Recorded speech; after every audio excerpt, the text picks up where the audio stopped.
నిజంగా చాలా దారుణం. 300 మంది ఆడపిల్లల భవిష్యత్తు ఆ హాస్టల్లో వాష్రూమ్స్లో హిడెన్ కెమెరాస్ పెట్టి ఆ ఫుటేజ్ని బయటికి వదులుతూ ఉన్నారంటే ఎంత దారుణమైన సంఘటనలు రోజుకోటి మన రాష్ట్రంలో జరుగుతున్నాయో అర్థం చేసుకోవచ్చు. దీన్ని తీవ్రంగా ఖండిస్తూ ఉన్నాము. ఇలాంటి సంఘటనలు చేసిన దుర్మార్గులకి వీళ్ళ మీద విచారణ చేసి వెంటనే శిక్షించాల్సిన అవసరం ఉంది. అసలు రాష్ట్రంలో కఠినమైన చట్టాలు లేకే రోజుకొక హత్య, రోజుకొక అత్యాచారం, రోజుకొక ఇలాంటి దారుణమైన సంఘటనలు జరుగుతూ ఉన్నాయి.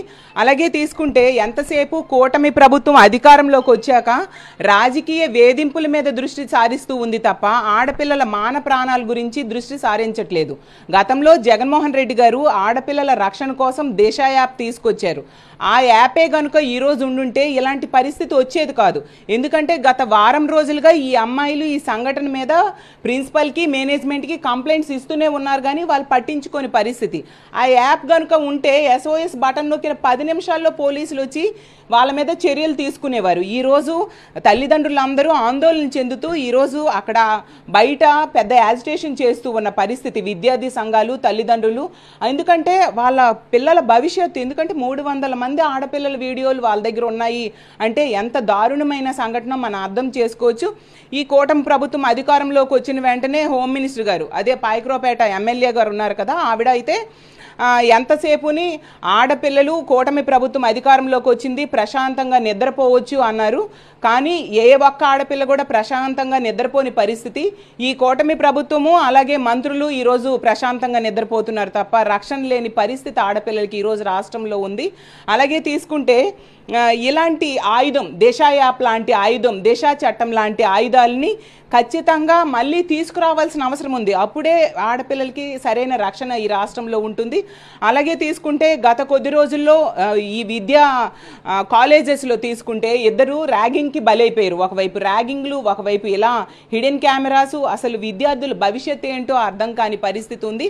కాబట్టి రాజకీయాలకు అతీతంగా ఇలాంటి సంఘటనలు జరిగినప్పుడు ఆలోచించాల్సిన అవసరం ఉంది. ఇప్పుడు ఎంతసేపు గతంలో జగన్మోహన్ రెడ్డి ప్రభుత్వంలో ఎవరికి ఇరికిద్దామా, ఎవరికి రాజకీయ వేధింపులు గురి చేద్దామా అన్న దాని మీద పెట్టిన దృష్టి ఇలాంటి ఆడపిల్లల మాన ప్రాణాలు రక్షించడం కోసం పెడితే బాగుంటుందని నేను తెలియజేస్తూ ఉన్నాను.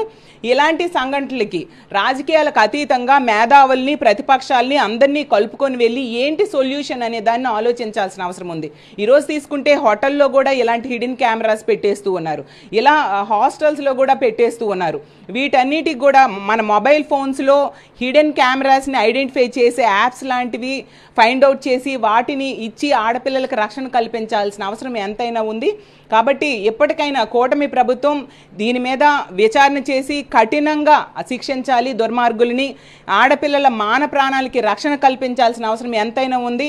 మా వైఎస్ఆర్ కాంగ్రెస్ పార్టీ ఖచ్చితంగా ఈ రాష్ట్రంలో ఉన్న ఆడపిల్లలకి వాళ్ళకి మద్దతుగా పోరాటం చేస్తుంది. మనందరికీ తెలుసు, గతంలో ఒక మహిళా పక్షపాత ముఖ్యమంత్రిగా జగన్మోహన్ రెడ్డి గారు ఆడపిల్లల రక్షణ కోసం ఎంతగానో పెద్దపీట వేసిన పరిస్థితి. ఈరోజు అలాంటి రక్షణ లేక ఇలాంటి సంఘటనలు జరుగుతూ ఉన్నాయి. ఇలాంటి సంఘటనలు పునరావృతం కాకుండా చూడాల్సిన బాధ్యత కూటమి ప్రభుత్వంపై ఉందని తెలియజేస్తూ ఉన్నాను.